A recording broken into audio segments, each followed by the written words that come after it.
Hello, my name is, of course, Daryl, and I'm gonna be teaching you a thing about a few of the swords I own.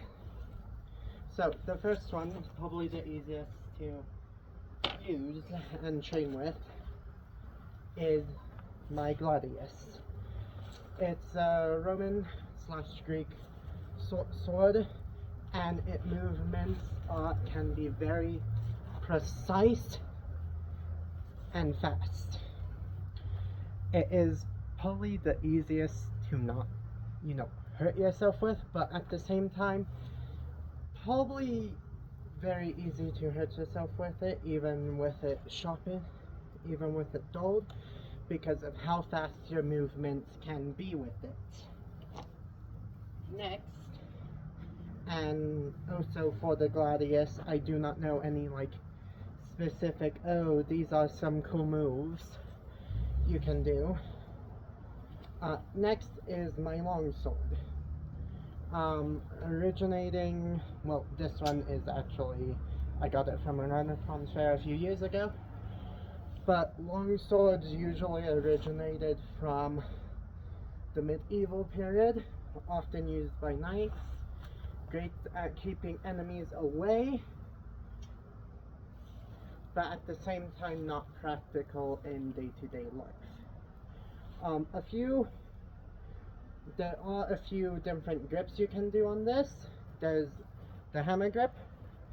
I can't remember what this one is called.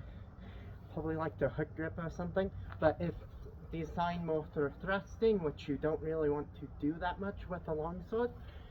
Longswords are designed more for keeping your enemies back. And since it's double-edged, you can also do this with the Gladius, but it won't work as well. If you're in a bind with your enemy, you could also just do flick cuts, which are fast-paced cuts that you can do just by flicking your wrist at your opponent, and they can be very deadly. Another thing is, I forgot what this one is, and it's basically designed to keep enemies away. And it's actually very good at that. My longsword isn't actually as long as some of them in medieval periods, but it still can be used just as good, if you know what you're doing. Now, each of my swords are sharpened, and I actually do have more than what I am currently showing you. And then the last one I will be teaching you is one of my katanas.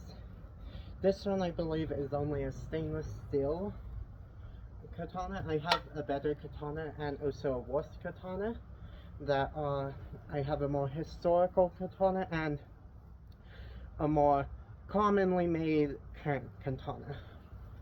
Now, katanas, since they're only one-sided, edge alignment is the main thing to do with this. Now, katanas you can only do certain grips with, like so.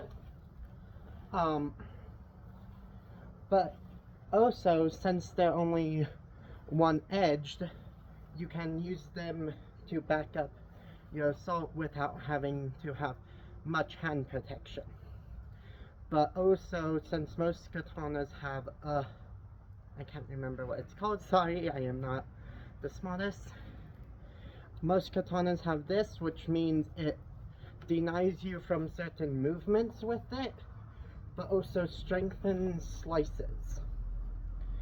Katanas are less useful for piercing because the hand grip that you have to do on them is not as useful for piercing.